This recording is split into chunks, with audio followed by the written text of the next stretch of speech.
ہم سے کبھی پوچھ تجھے بتائیں بس نہیں چلتا، ورنہ تاڑے توڑ کے چھتوں پہ لگا دیں۔ بس نہیں چلتا، فرشتوں کو بھی کہیں آؤ ہمارے ساتھ شامل ہو جاؤ، آمد مصطفیٰ مرحبا مرحبا کا نعرہ لگانا ہے۔ ہمارا بس نہیں چلتا، ورنہ دنیا کی ساری نعمتیں بچھا دیں اور لوگوں کو بتلائیں کہ اصل تو خوشی منانے کا دن ہی آج ہے جب اللہ نے ہمیں اپنا پیارا رسول عطا فرمایا ہے۔ اور ہمارے امام تو کہتا ہے میلاد نہ کر، ہمارے امام نے تو کہا حشر تک ڈالیں گے ہم، حشر تک۔ یہ 2-4 دن کا تو پروگرام ہی نہیں ہمارا، حشر تک ڈالیں گے ہم پیدائش مولا کی دھوم، اور مثل فارس نجد کے کلے گراتے جائیں گے، خاک ہو جائیں عدو جل کر مگر ہم تو رضا، دم میں جب تک دم ہے ذکر ان کا سناتے جائیں۔ ہمارا تو 1-2 دن کا پروگرام ہی نہیں۔ اور پھر سنو کتنی بڑی نعمت ہے۔ حضرت عباس سے کسی نے کہا تھا اللہ کی سب سے بڑی نعمت، تو بخاری اٹھانا، فرمانے لگے محمد نعمت اللہ، بخاری ہے بخاری، فرمایا محمد اللہ کی سب سے بڑی نعمت ہے صلی اللہ، یہ سب سے بڑی نعمت ہے۔ کچھ کر تو صحیح نہ یار۔ ایک مجھے کہنے لگا نہیں وہ 9 ربیع الاول کو آئے تھے، تو میں نے کہا 9 کو میلاد مناؤ، کوئی مسئلہ نہیں، 9 کو میلاد مناؤ، کوئی مسئلہ ہی نہیں، ہم تو سارا سال مناتے ہیں، بس 9 کو مناؤ نا بھائی۔ کون کہتا ہے عید نہیں ہم کہتے؟ میں نے کہا چلو جشن میلاد کہہ لیا کرو، کسی طرف آؤ تو صحیح نا بھائی، جشن میلاد ہی کہہ لو، یہ کہہ لو تم نے خوشی منانی ہے تو محفل میلاد کہہ لو، نہ عید کہو، عیدیں 2 ہی ہیں۔ میں نے کہا نہیں وہ بھی تیری غلطی ہے، میرے نبی نے کہا ہر جمعہ میری امت کی عید ہے۔ اور قرآن پاک پڑھ، قرآن پاک پڑھ۔ حضرت عیسیٰ کہتے تھے یا اللہ جب تو من و سلوہ نازل کرے گا وہ دن ہمارے لیے عید کا دن ہوگا۔ اور سیاستہ پڑھ، حضرت عمر کہا کرتے تھے جس دن دین مکمل ہوا یوم اکملت لکم، یہ آیتیں نازل ہوئی تو فرمایا وہ دن ہمارے لیے عید کا دن تھا۔ یہودی ہمیں کہتے تھے یہ آیتیں ہم پہ آتی تو ہم عید مناتے، یہ بھی تیری غلطی ہے کہ عیدیں 2 ہی ہیں۔ رب جب بھی کسی کو دید کرائے وہ عید کا ہی دن ہوتا ہے، وہ عید کا ہی دن ہوتا ہے بھائی۔ ہمارے لیے سب سے بڑی عید یہ ہے، اس لیے کہ باقی عیدیں اسی عید کا صدقہ ہے صلی اللہ تعالی علیہ۔ تو عید میلاد النبی پہ اظہار مسرت کرنا، خوشی کا اظہار کرنا، خوشی کا اظہار کرنا، یہ تو ایمانی تقاضا ہے، یہ تو روح کا تقاضا ہے، یہ تو اندر اچھلتا ہے۔ شریعت جتنی ہمیں اجازت دیتی ہے اتنا ہم کرتے ہیں، اور کوئی میلاد کی محفل میں کوئی ایسا کام نہیں ہوتا جو شریعت سے ٹکراتا ہو۔ پہلے کیا ہوتا ہے؟ تلاوت، منع ہے قرآن پڑھنا۔ دوسرا کیا ہوتا ہے؟ اتنا درجہ ہے نعت کا، اب تو نہ نعت پڑھنے والے رہے نہ سننے والے رہے، دونوں میں ہی کمی ہے۔ اور میں اکثر کہتا ہوں نعت پڑھنا اتنا کمال نہیں جتنا سننا کمال ہے۔ سننے والا کوئی ہونا چاہیے، نعت سننا زیادہ معنی رکھتی ہے۔ اس کی وجہ یہ ہے کہ نعت پڑھنا صحابہ کی سنت ہے اور سننا محمد مصطفیٰ کی سنت ہے۔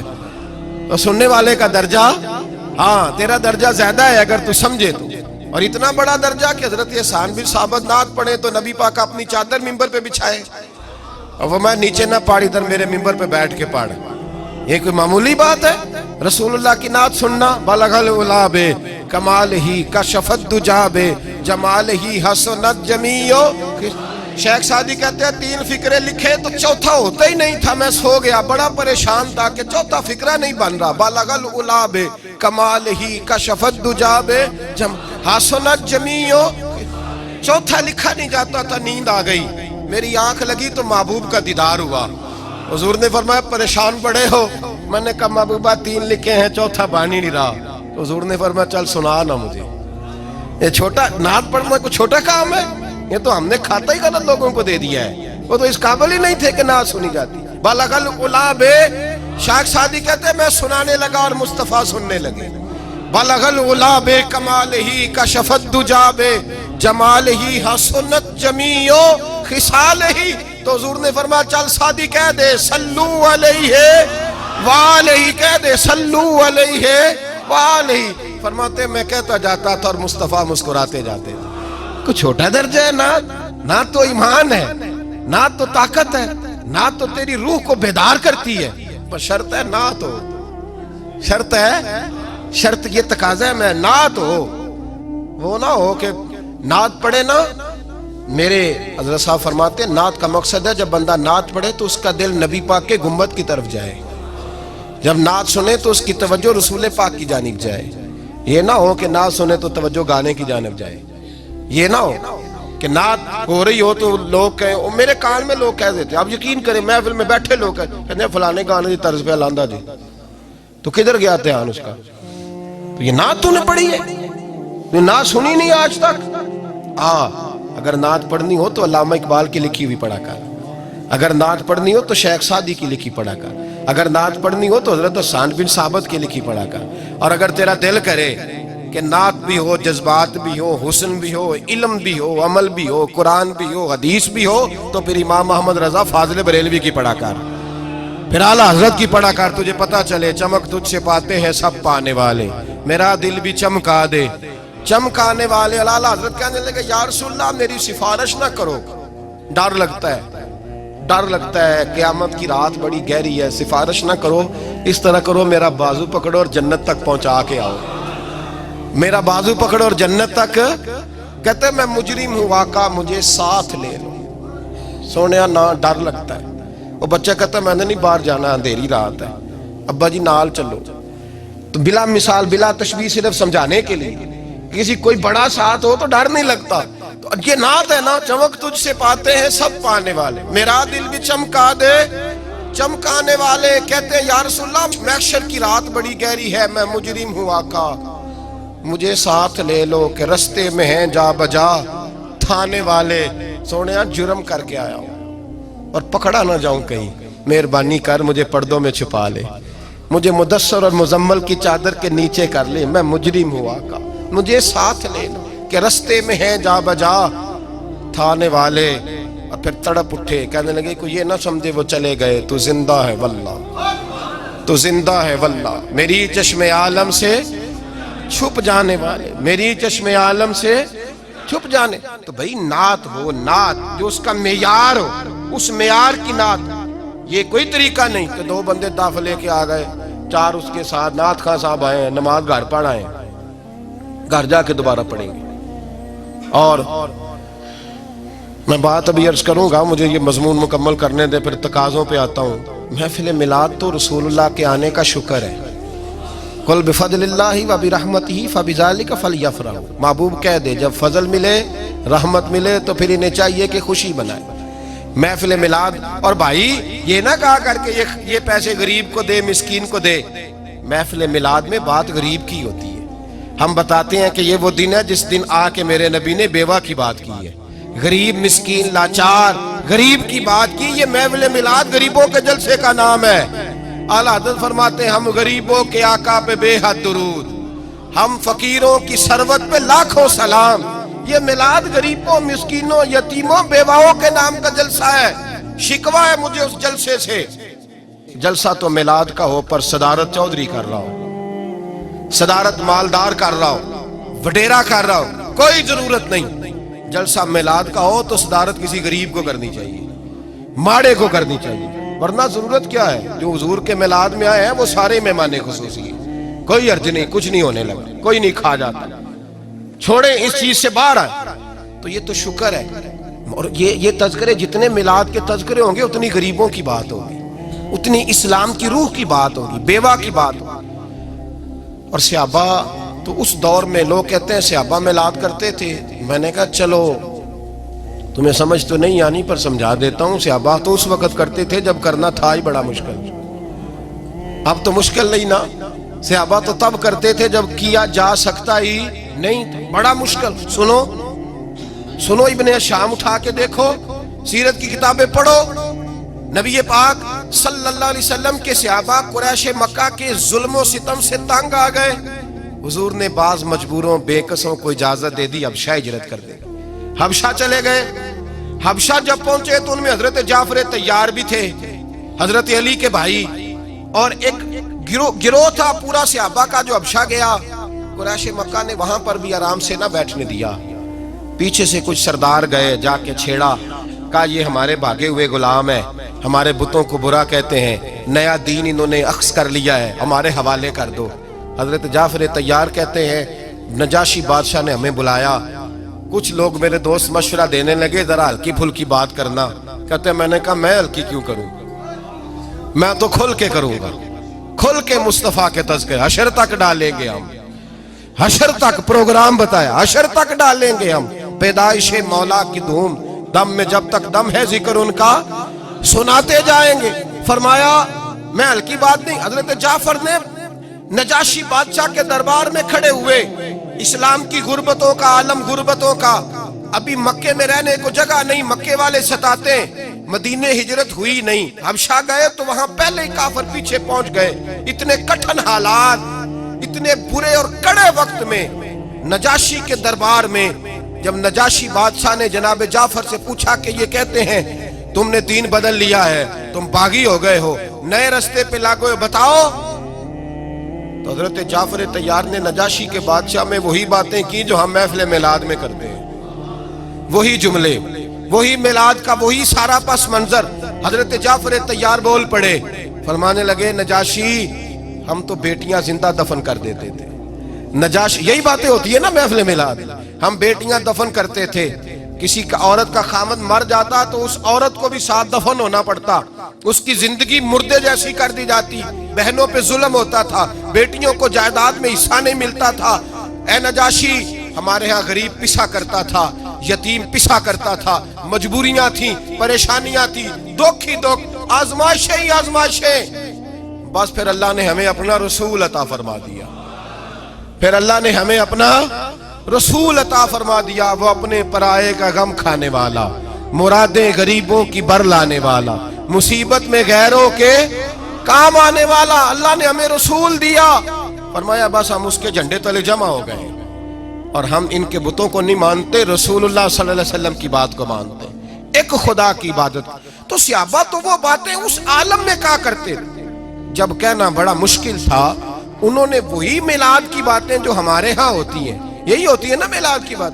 ایک صاحب شکوہ کرنے لگے، کہنے لگے تھی مولوی ہر محفل میلاد میں یہی بتاتے ہیں بیٹیاں زندہ دفن ہوتی تھیں، فلاں ہوتا، اب بدل لینا چاہیے۔ تو میں نے کہا جب باتیں ہیں یہ تو بدلی کیسے جائیں، باتیں ہیں یہ جو ہر سال محفل بعد میں دہرایا جاتا ہے تو بتایا جاتا ہے کہ ابھی بھی بیٹی کے آنے پر پریشان نہ ہونا، اور بیٹی تو اب بھی دفن ہوتی ہے نا کئی کئی رنگ میں، کوئی جائیداد کے نیچے دب جاتی ہے، کوئی ساس سسر کے ظلم کے نیچے دب جاتی ہے، کوئی زیور کے بوجھ میں دب جاتی ہے، کوئی جہیز کے مطالبے میں، تو بیٹیاں تو دفن ہو رہی ہیں ابھی، اس لیے ہم میلاد زیادہ مناتے ہیں تاکہ بیٹیاں آزاد ہو جائیں۔ میرے پاس بڑا عہدہ ہے جی، میں چیئرمین ہوں، میں کونسلر ہوں، میں ایم پی اے ہوں، میں ایم این اے ہوں، میں فلاں صاحب ہوں، میں فلاں صاحب ہوں۔ بڑا لوگوں کو میں نے دیکھا ہے گردن میں سریا، کب تک ہو، کب تک ہو، وزیر اعظم ہو تو کب تک ہو۔ ہم نے تو دیکھا ایک بندہ وزیر اعظم ہوتا ہے اگلے دن لکھا ہوتا ہے مجرم ہے، ایک بندہ صدر ہوتا ہے اگلے دن لکھا ہوتا ہے ملزم ہے، کہ کیا بات کرتے، یہ تو آنے جانی۔ حضرت امام مالک بیٹھے تھے ہارون رشید کے پاس، سخت پیاس لگ گئی ہارون رشید کو، اتنی سخت گرمی پیاس، یہ روزہ کھول کے نا کوئی چیز نہ ہو، پانی ہو تھوڑا سا ٹھنڈا سادہ پانی، تو دل کرتا ہے سارے پی جائیں آج۔ حضرت مولا علی نے مثال دی ہے، شیر خدا نے، حضرت علی نے انوکھی بات کرتے، کہتے ہیں نا مجھے فلاں جان سے پیارا ہے، تو شیر تھے نا تو شیروں جیسی باتیں کرتے تھے۔ کسی نے پوچھا آپ کو نبی پاک صلی اللہ علیہ وسلم سے کتنا پیار ہے، تو فرمانے لگے سخت گرمی سخت پیاس میں جتنا بندے کو ٹھنڈے پانی سے پیار ہوتا ہے مجھے اس سے بھی بڑھ کے اپنے نبی سے پیار ہے صلی اللہ۔ ایسی مثال عطا فرمائی، لوگ وہیں کھڑے ہیں جان سے زیادہ پیارے ہیں، فرمایا نہیں، سخت گرمی میں سخت پیاس میں اتنا بندے کو ٹھنڈے پانی سے پیار ہوتا ہے مجھے اس سے زیادہ مصطفیٰ سے پیار ہے۔ یہ مولا علی کا فرمان ہے۔ ہارون رشید کو پیاس لگ گئی تو پانی کچھ دیر سے آیا تو تڑپنے لگا، پانی لاؤ گلا خشک ہو گیا، گھنٹہ ہو گیا، شور کرنے لگا، جلال میں آ گیا، تڑپ، لاتے کیوں نہیں، جلدی کرو۔ جب بندہ گرمی میں آتا ہے نا باہر سے تو پانی دیر سے آئے نا تو دل کرتا ہے کہ وہ ہو سکتا ہے گھر میں کوئی بم بھی پھوڑ دے، پانی کو دیر سے آیا ہے، پہلے پانی۔ اس لیے سمجھدار خواتین باہر سے جب کوئی آتا ہے تو پہلے پانی لاتی ہے، پانی لاتی ہیں، پانی پی لیں جناب۔ تو ہارون رشید تڑپ رہا ہے، امام مالک قریب بیٹھے تھے، خادم کہنے لگا حضور ایک کنواں خشک ہو گیا ہے اور دوسرا آپ کی شایان شان نہیں، پانی صاف نہیں، تو تیسرے سے بندہ لینے گیا ہے، آ رہا ہے۔ بندہ تھوڑی دیر سے آیا تو ہارون رشید بڑا پریشان تھا۔ اب بات امام مالک کر رہے تھے تو وہ نہ توجہ اس کی پانی کی طرف تھی، پیالہ پانی کا اندر داخل ہوا تو ہارون رشید کا دل کرتا تھا کہ اڑ کے پانی کے قریب چلا جاؤ، لپک رہا تھا پانی کی طرف. جب پانی آیا اس کو پکڑایا تو امام مالک رحمت اللہ علیہ کہنے لگے بادشاہ ذرا ٹھہر جا پی لے نہ آگے ہے نا اب تیرے قبضے میں ہے, ایک مسئلہ مجھے بتا لے پھر پانی پینا. ہارون رشید ایک رات پہلے نا بڑی باتیں کر رہا تھا کہ میں حکومت صحیح چلا رہا ہوں, میرے معاملات بڑے اچھے, اپنی حکومت کی تعریفیں ایک رات پہلے ہو رہی. اب جب پانی پینے لگا تو امام مالک اس کو رات والی بات پہ اسے سمجھانا چاہ رہے ہیں. فرمانے لگے بادشاہ رک جا. رک گیا. آپ فرمانے لگے اگر یہ پانی ملتا ہی نہ, پورے ملک میں نہ ملتا, پھر تجھے پتہ چلتا پوری دنیا میں نہیں. ذرا سوچیں آپ, اگر پانی خدا نہ خواستہ اگر پانی ملے ہی نہ, کہا نہ ملتا, پانی کو کوئی اہمیت تو نہیں نا ہم دیتے, نلکا کھلا ہے تو کھلا ہے, اور اگر ملے نہ تو ہماری بنیادی ضرورت ہے پانی, ایک قدم نہ لوگ چل سکے. کہا ہارون رشید اگر ملے ہی نہ اور اگر تجھے لینا پڑے ایک پیالہ پانی کا تو کیا دے کے لے گا؟ کہنے لگا میں اپنی آدھی سلطنت دے دوں گا, آدھی حکومت اور پانی کا پیالہ لے لوں گا. امام صاحب فرمانے لگے چل سمجھ میں آ گیا, پی لے پانی. اس نے پی لیا تو پیا اس طرح کہ پانی پیالہ منہ سے لگایا تو اتارا تب بھی جب ختم ہو گیا. تو امام صاحب فرمانے لگے پی لیا؟ کہ پی لیا. فرمانے لگے ایک مسئلہ اور بتا, اب اگر تو نے پانی پی لیا تیرا پیشاب بند ہو جائے, یہ پانی پینے کے بعد پھر پیشاب آنا بھی ضروری ہے, اگر بند ہو جائے تو پھر کیا دے گا؟ تو امام صاحب کی طرف غور سے دیکھنے, فرمانے لگے سوچ کے بتانا. کہنے لگا حضور آدھی سلطنت باقی کی بھی دے دوں گا. تو امام صاحب نے رومال اٹھایا کندھے پہ رکھا, چلنے لگے. کہاں جا رہے ہو؟ فرمانے لگے اس بادشاہ کے پاس کیا بیٹھنا جس کی پوری سلطنت کی قیمت پانی کا ایک پیالہ ہے. ایک پیالہ پانی کا اگر نہ ملے تو آدھی گئی, اور پیشاب نہ آئے تو باقی بھی. کہنے لگے تو کس سلطنت کی باتیں کرتا ہے؟ کل من علیہا فان, ہر چیز. اب یقین کریں ہمارے پاس کو بندہ بیٹھ جائے نا تو ہم اسے ہلنے نہ دیں, ہم اسے کہیں تو تجھے پتہ ہی نہیں اصل بادشاہ میں ہی ہوں. میں تو کچھ ایسے لوگوں کی باتیں بھی سنتا ہوں, مجھے لگتا ہے امریکہ میں بھی حکومت یہی بنواتے ہیں. اتنی زبردست گفتگو کرتے ہیں, اتنا اعلیٰ تجزیہ نکالتے ہیں کہ مجھے لگتا ہے سارے ملکوں کے بادشاہ ان سے مشورہ کرتے ہیں. اس قدر زیادہ ہم نے اپنے آپ کو تن کے بڑا کر لیا ہے. کنٹرول میں رہیں, کنٹرول میں. ہلاکو خان نے بڑے لوگ مروائے تھے, بڑے. بغداد میں 20 لاکھ آدمی قتل کروایا اس نے. 20,000 نہیں میں نے کہا, ذمہ داری سے حوالہ دو. کتنے لوگ بولیے؟ 16 لاکھ آدمی اس نے تلوار سے مروایا. لوگوں نے نا زیر زمین تہ خانے کھودنے شروع کر دیے. 4 لاکھ آدمی تہ خانوں میں چھپ گیا اور چن چن کے مسلمان مارتا تھا. جب ہلاکو کو کسی نے بتایا نا 4 لاکھ بندے چھپ گئے, اس نے نہروں کے بند توڑوا دیے, دریاؤں کے بند توڑوا دیے, پانی زیر زمین چلا گیا. 4 لاکھ آدمی ڈوب کے مر گیا. 20 لاکھ آدمی مروایا. ایک دن ایک علاقے میں گھوم رہا تھا, لیمبو کھانے کا بڑا شوقین تھا. بازار میں گیا تو ایک لیمبو خریدا. اس نے دیکھا کہ بازار میں بوڑھے بچے جوان خریداری کر رہے ہیں, تو کہنے لگا ابھی بھی اتنے مسلمان زندہ ہیں, بناؤ ان کی لائنیں, قتل کرنا ہے. 3 لائنیں بن گئی. ایک بوڑھا آدمی بھی لائن میں آ گیا, لیمبو کھا رہا ہے, اس کو ہلکا ہلکا چوستا ہے, گھوڑے پہ بیٹھا ہے, قتل کرا رہا ہے لوگوں کو. ایک بابا جی پہلی صف میں تھے, جب پہلی صف قتل ہونے لگی بابا جی پچھلی صف میں دوڑ کے ہو گئے. ہلاکو خان ہنس رہا ہے اس کو دیکھ کے. معاذ اللہ, جب بندہ ہوتا ہے نا کسی منصب پہ پھر وہ مذاق اڑاتا ہے دوسروں کا. بابا دوسری صف میں آیا تو ہلاکو خان نے وہ بھی قتل کرائی, تو بابا دوڑ کے تیسری صف میں. آخری صف کے کونے پہ جب بابا کھڑا ہو گیا نا تو سارے بندے مر گئے. بابے کو قتل کرنے لگا جلاد. ہلاکو کہنے لگا ٹھہر جا. کہنے لگا بابا تو تیسری صف میں آیا تھا, تیرا کیا خیال تھا بچ جائے گا؟ بابا کہنے لگا خیال نہیں, میرا یقین ہے کہ میں بچ جاؤں گا. میرا شرط یہ ہے کہ یقین ہو اندر, شرط یہ ہے کہ ہنس کے کہنے لگا ہلاکو خان کیسے؟ تو بابا کہنے لگا اگر اللہ چاہے تو بچ سکتا ہوں, اگر اللہ چاہے تو میں. بہت سارے لوگ ہیں ڈاکٹر لکھ کے دے دیتے ہیں نہیں بچے گا, وہ بچ جاتا ہے کیونکہ بچانے والا اللہ ہے. کہا اللہ چاہے تو بچ جاؤں گا. تو ہلاکو کہنے لگا کیسے؟ جب ایسے کیا نا, کیسے ایسے کیا نا تو لیمبو ہاتھ سے گر گیا.